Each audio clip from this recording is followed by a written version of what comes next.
Howdy, howdy, conscious gearheads. This is your girl Charlotte, and today we're going to be talking about how I kind of reverse engineer my races. Like when I decide that I want to do a race, I kind of try to figure out, I reverse engineer it.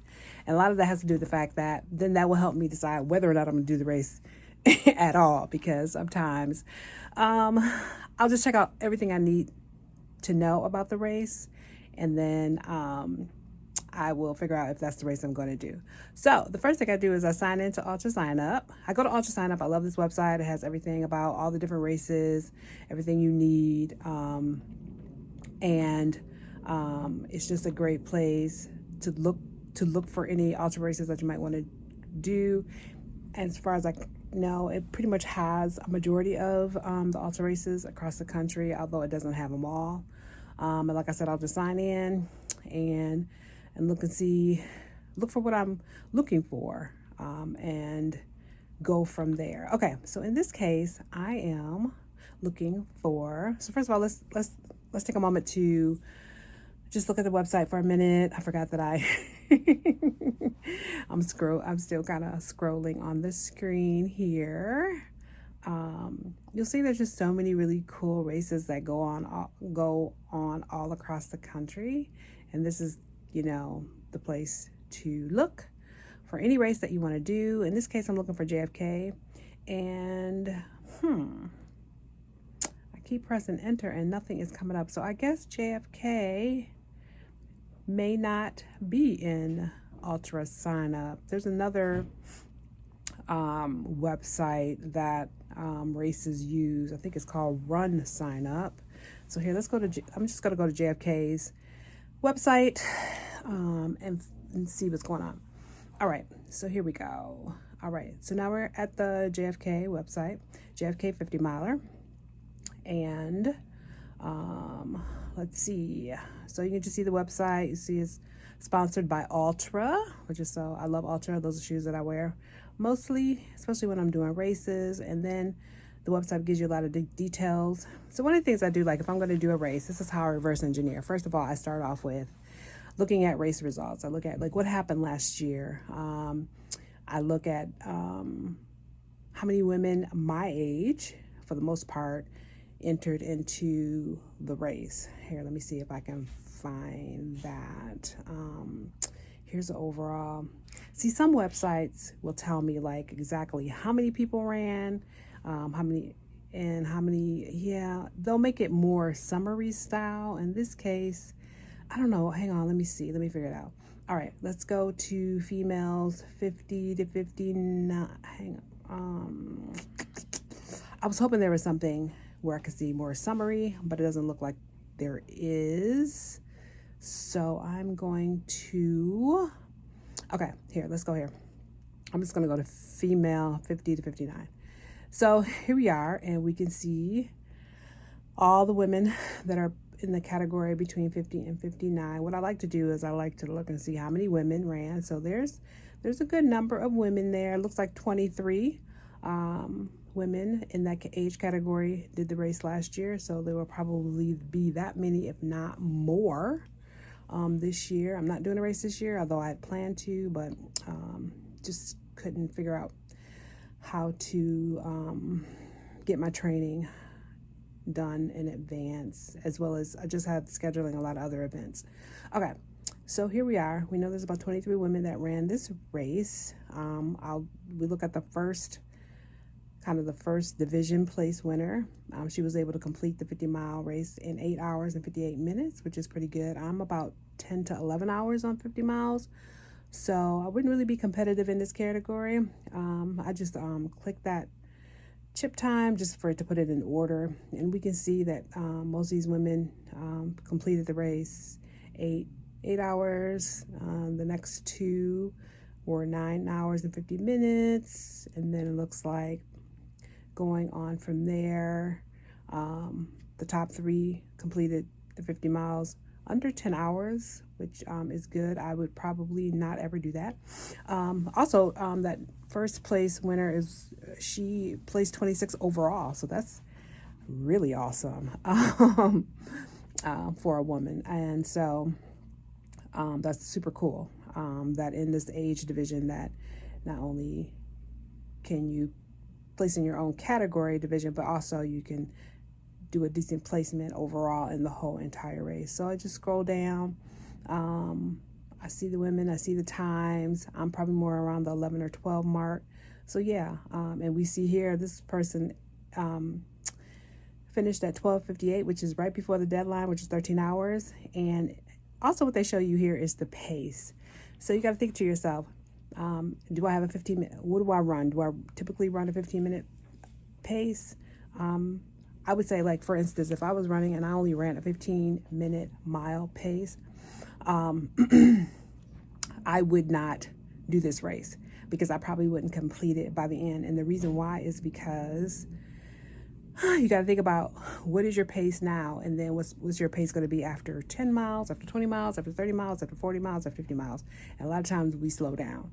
So I like to be 2 to 3 minutes at least faster than the slowest pace that I could have, the slowest pace I could have to finish the race before the cutoff. And so, yeah, in this case, I would be fine. And again, here's another one. It says overall 8th place winner was a woman. She did it in 7 hours and 27 minutes, and she's 47. So I love that. I'm like, all right, I love it. I love it. I love it. That's so good. Just to see women, and even women, older women, placing and doing really well in this race. So, okay, I think the next thing I will do is, when I'm thinking about running the race, is I'm going to look at the race itself, right? We know that the cutoff is 13 hours, but now what I want to do is, oh, here's some race details that we could, so it starts at 6:30 in the morning. So think about that. It says 13-hour time limit. And then it kind of breaks down to you the rules and regulations, and then tells you about the aid stations. And it looks like there's aid stations almost at every 3 to 4 miles, which means you really wouldn't have to carry that much if you didn't really want to. Okay, so let's see. And then it tells you can't have a pacer for this race. And then it gives you a course description. So kind of tell you what's going on with the race, right? And that's pretty important to me because, like, I know I like to look at how much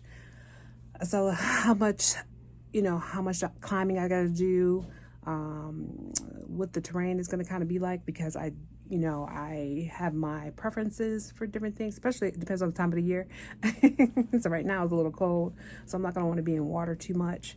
I don't mind elevation, but like, well, some elevation, because when it gets colder, then it gets colder when you elevate. So it says here, it tells you here in the first 5.5 miles that you gain almost 1,200 feet of elevation, which is not a lot, but it can be a little strenuous. It means there's probably a lot of switchbacks, a lot of climbing, a fair amount of climbing. So again, 13 hours is the cutoff time, which is reasonable for a 50-miler, and something that I always feel like I could do. I usually finish up, like I said, between 10 and 11 hours, maybe 12 if, I'm moving slow. I don't mind. And then here it just has some more information about what happens at the finish line. And then it talks about awards. So everybody gets a medal, but it looks like the top 10 winners are recognized at the award ceremony, as well as, let's see, I think they have some prizes. Yeah, they have prize money. If you come down here, first place winners get $1,500, second place get $1,000, third place get $800. All right, so now what I want to do is just look at the race, because when I think about reverse engineering, there's two things to take in consideration. What is the cutoff time? The second thing I take into consideration is how much elevation that I'm going to have to experience in the race. So they do have a course map here on the website. Let's look at it for a second. It's a little kind of vague. Oh, but down here, I want to zoom into this. They show you what's happening in terms of elevation. So they mentioned that in the first 5 miles, that there is almost 1,200 feet of elevation. So you'll see, like, when you first start, you're probably right around 500 feet of elevation. And then by the time you get done with the almost a third mile, you're going to be at 1,000 feet of elevation. And then by the time you get to, like they said, the sixth mile, you're going to be at about 1,700 feet of elevation. So so that's about 1,200. And then it looks like from there you go downhill. You still got a little climbing you got to do. Not a lot, maybe a couple hundred feet of elevation. That's not a lot. And then all of a sudden, when you get to about mile 16, it's pretty flat. It's not a lot of change, so that makes it easy. Now, this is kind of race where I feel like, let's say my pace is slow, maybe even around 13-minute miles. Let's say I was doing 13-minute miles. I still would do this race. And the primary reason I would do this race is because, look, I have my most energy at the beginning of the race, and at the beginning of the race is where all this elevation is happening. So I would feel confident that I could complete the race because I know that early on I got my best energy, my best strength. I'll take care of myself the best at the beginning. But then by the time I get to the 15 to 16 mile, then it's all downhill and it's pretty flat. So then, I should be able to kind of keep it moving for the rest of the race. I like it when races have all that elevation at the beginning because, like I said, that's my freshest energy. I can pretty much plummet through it and I feel pretty confident. And then I know at the end it's just flat. So I really love that this race, has elevation at the beginning, but then at the end it's pretty flat. And again, I think about what is my mileage? What are my minute miles right now? Understanding that just because you're running a 10 or 11 or 12-minute mile doesn't mean you're going to run that for 50 miles. You know what I mean? You got to take into consideration that at some point in time, you're going to start to go slow. And at some point in times in the race, you probably will make the decision for your body's sake to just walk. So that's a much slower pace. And so this is the kind of race where I would say, if you're doing 12 to 13-minute miles, you probably can finish this race by the cutoff time. You'll probably struggle in the beginning because there is a lot of climbing, but then by the time you get to the 15th mile, it's pretty much home free. You're on flat surface and you're just having fun. I have been on parts of this route when I lived in DC. I did used to go to this area and do some trail running.